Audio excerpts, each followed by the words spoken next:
Hello my friends, Mr. Tuna here today with a 10-year review on the Roland MX-1 Mix Performer.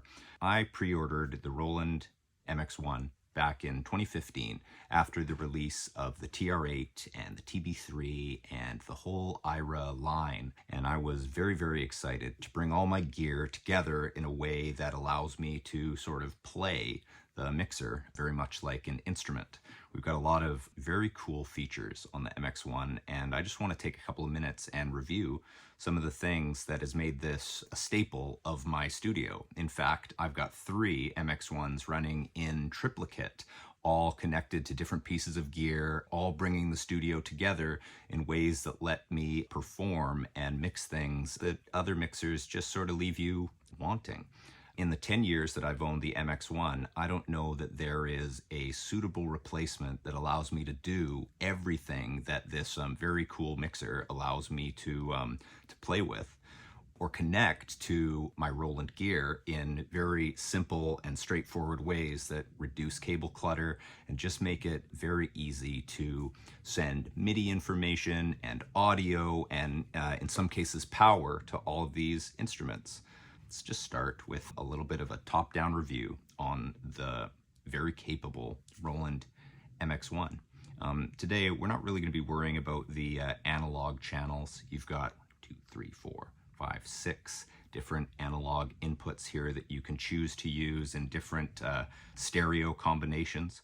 You might choose to use 1 and 2 together as a stereo mix, and 3 and 4 together as a stereo if you've got 5 and 6 knocked in with that little 3.5mm jack. But essentially, you've got analog inputs, you've got a digital input that you can connect to other MX-1s or gear with that digital audio interface, and then 4 USB audio inputs for other Roland AIRA gear or USB MIDI controllers. Essentially, you can route MIDI through the USB ports, through the main PC port and the MIDI out port, back and forth from the MX-1 into your PC. And that's how I stay connected through my main sequencer, the square Paypacks over there, connected into the MX-1 through the computer, and that allows me to route everything creatively and easily within some software. That being said, MX-1 isn't about spending time setting up in software or on the computer. It's a very hands-on experience, and it's a very playable one when it comes to spending time mixing and combining these instruments. I've got my Roland TR8 and my TB3, both of which I pre-ordered originally when they were first announced, and they just plug right in to the MX-1 USB AIRA links here, audio, MIDI, and power in the case of the TB03. So it really simplifies some cable clutter, really makes things easy just to press play and have it all synced together in a very simple kind of way. But the MX-1 isn't just a mixer, it's an instrument. And it's how you can play the mixer in combination with these other instruments, drum machines and bass synthesizers, that really lets you take things to an interesting and new territory. So maybe we'll bring things down here a little bit. Every track has its own set of filters and beat effects and master effects that you can enable across the board. The filters are very cool on the MX-1.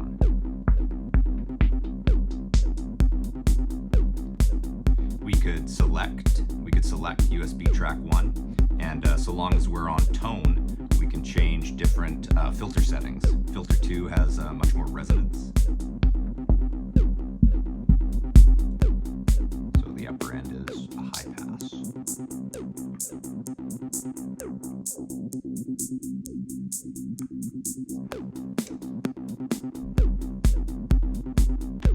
In addition to the filters, you might choose to use some tone shaping. Instead of a high, mid, and low equalizer, basically we just have a tone setting here that we can bring the bass down lower or the treble up higher. Bass, really hear it pumping there. Or we could bring up the high end. So there's a little bit of a balance there, but not a traditional equalizer like you might expect on a traditional mixer. It's actually something that you might consider against the MX-1 if you're into very delicate changes. Next up, we've got another tone setting. It really just brings the bass a bit lower, or the high end a little crispier. And then we've got our low end, which we can crank up, low end 2. And we've got our high end, which we can crank up or reduce. But you can only use one of those at a time, so it's not a very traditional EQ in the sense that you have those high, mids, and lows. You just gotta either tune it up or tune it down. So it gives you a little bit of option there, but it's pretty limited in that respect as well. Otherwise, we've got some pretty cool beat effects that we can choose to use, and there's a lot of playability within the beat effects. There's a lot of ways to really change up your sound. So let's bring up our TB-03 here. If we bring in the beat effects now, we've got a little bit of a sidechain feature that we can work across the 16-step sequencer.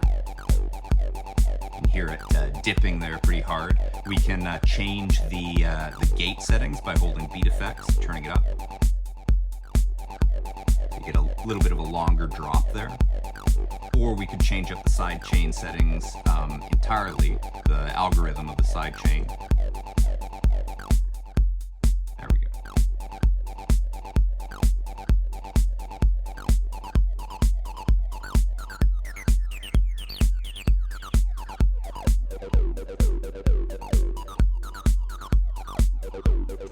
Or we could go crazy with the slicer. So let's add in some slicing here. Here we go.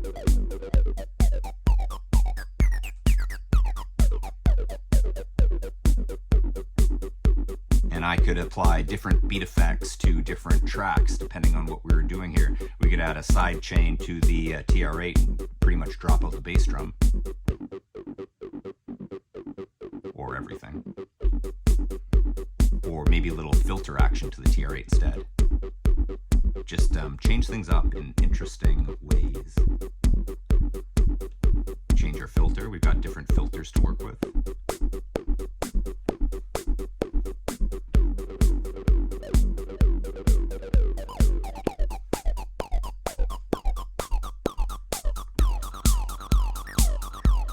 And we might go back into our tone settings and change that to filters, because that's what I really like, are filters.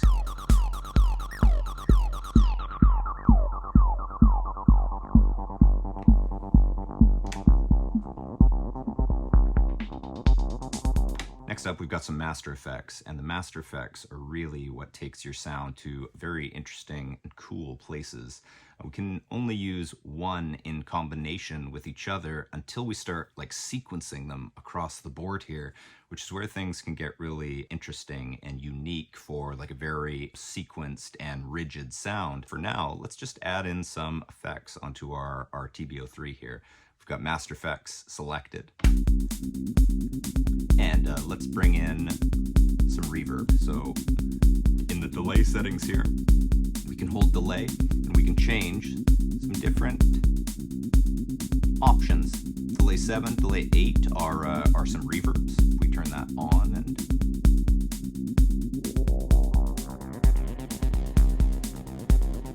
there's two different directions you can travel with any master effect.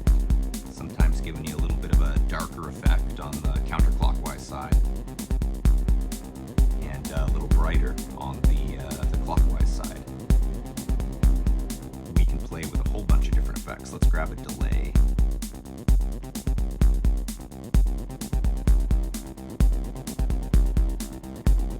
We can change our delay times just by holding the time button and scroll.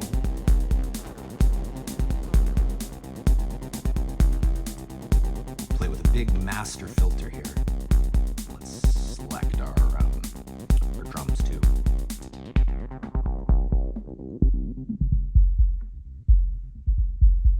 And while we've got our filter down, bring the filter up. Get it kind kind of a bandpass effect.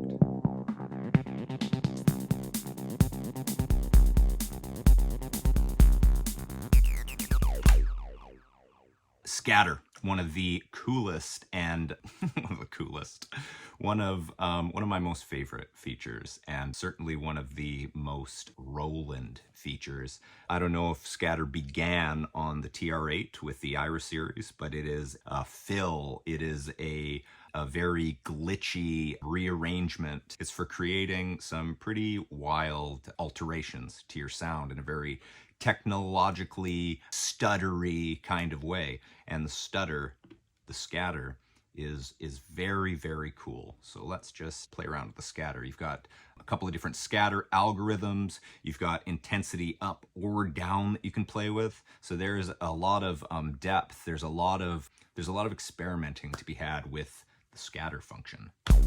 Here we go.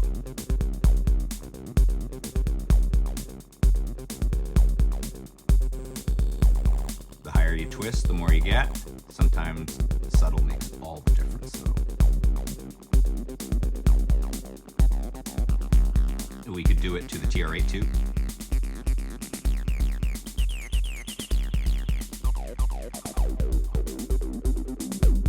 Or change up our scatter entirely. We're on scatter 2. Let's go up to scatter 8. See what that sounds like. Kind of a reverse.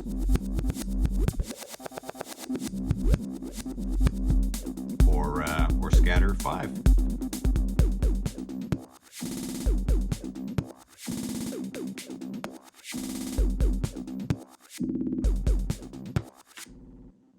So in addition to scatter, filter, and our delays and reverbs, which are hiding in there, there's a flanger, which has got chorus and a phaser setting as well.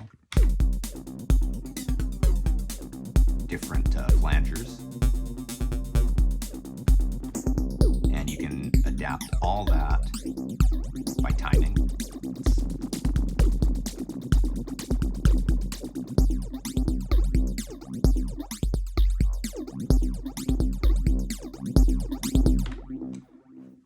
Or we've got our bit crusher, which sounds really good.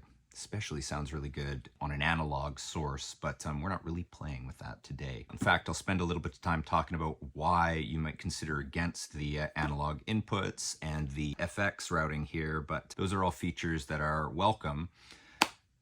They just make a lot of noise. The fatal flaw of the Roland MX-1 is the noisy inputs and outputs from the auxiliary effects and from your analog inputs. Very, very difficult to create a clean sound in a quiet environment with the analog inputs. The USB, amazing, quiet, dead silent. The analog inputs will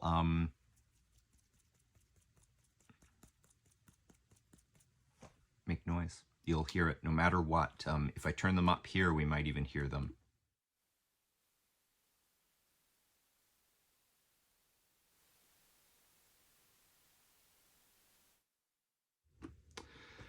But we're going to avoid them for now.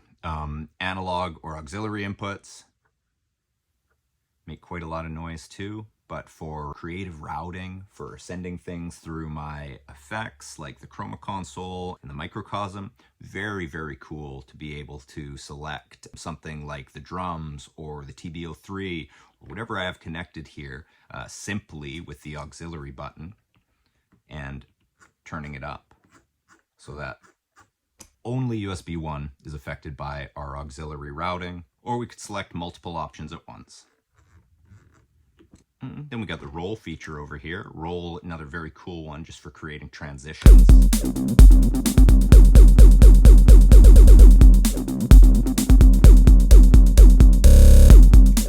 That's roll 3.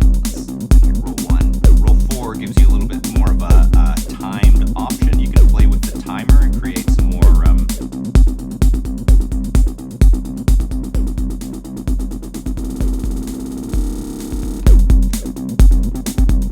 turn the time back down here.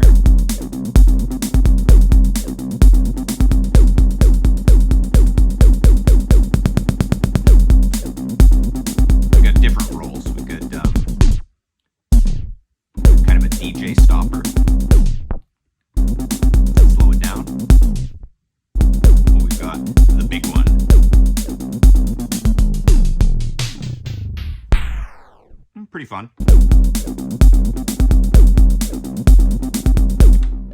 All right, so let's take a look at the Combi effects, because that's another very cool thing that the MX-1 has going for it here.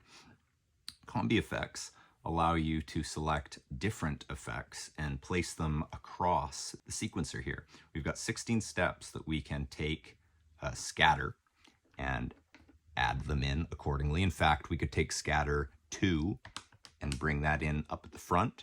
And we could take flanger 5 and add in a few of those. And flanger 8 right at, I don't know, right there. We'll take delay 3 and we'll add a few of those in, and delay 7 at the very end. And then our bit crusher we'll take 1, 2, 3, 4. Let's see what that sounds like. Combi effect is off. Combi effect.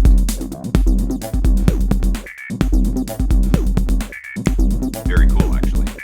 Turn it up a bit more. And maybe the other way.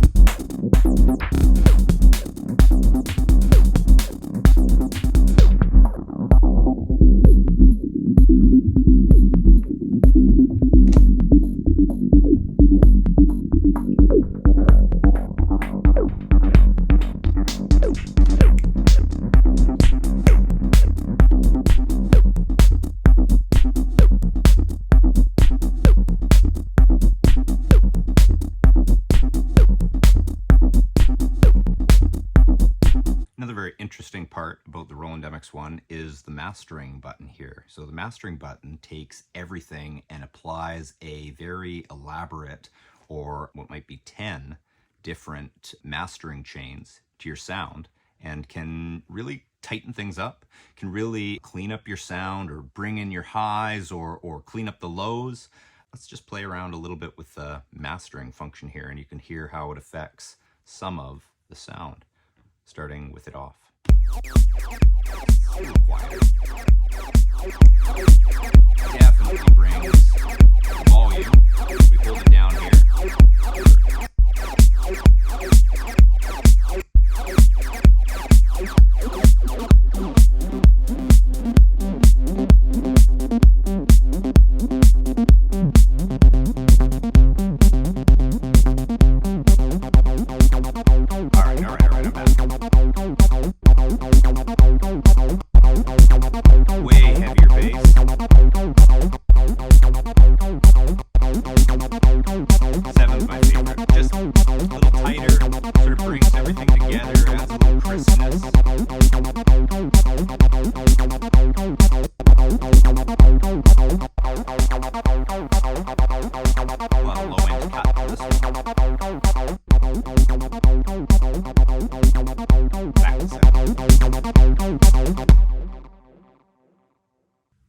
And that, my friends, it's just a very, very small taste of what I get out of the MX-1.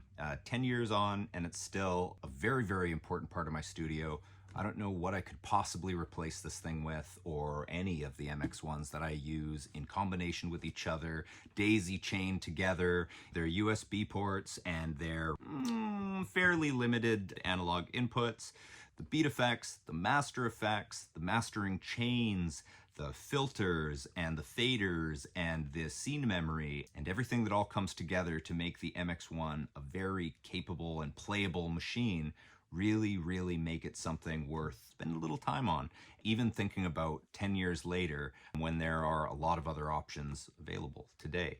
Roland is still supporting the MX-1 in the sense that all of their new gear still has the AIRA-link. I can plug in the Jupiter 80s, my Jupiter X and Juno X. All the modern Roland gear just works with the original MX-1, and I get to play with the original MX-1. So for now, spend a little time thinking about what something like the MX-1 could do for you, because they're available and they're inexpensive and they're very, very capable for what they do, and very, very fun. So thanks for watching today, and let me know what you think about the MX-1 and what we could see, or what we deserve, in an MX-2 or an MX-1000. that's what I'm waiting for.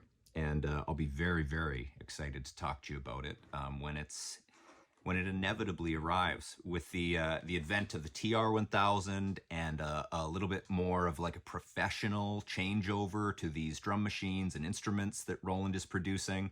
I really, really think that the MX-1 could use an update along those lines. And to have a more professional device with equalizers and better inputs and outputs, more USB inputs, just more controls in general. The MX-1 is an incredible tool, and it can only be expanded upon. There's lots that I would like to see from the new MX-1, but in the meantime, I'm very happy using my 3 in tandem with each other, playing with filters and master effects and combinations, and just seeing where that exploration takes me. So thanks again for watching, and stay tuned, because I'm going to be spending a little bit of time every other week with some gear that I love, something tried and true, and just doing a little bit of a review on it. Maybe not for you, but for me, so I can just come to terms with why I really like these things and what I'm actually doing with them in the studio. Thanks again, and see you soon.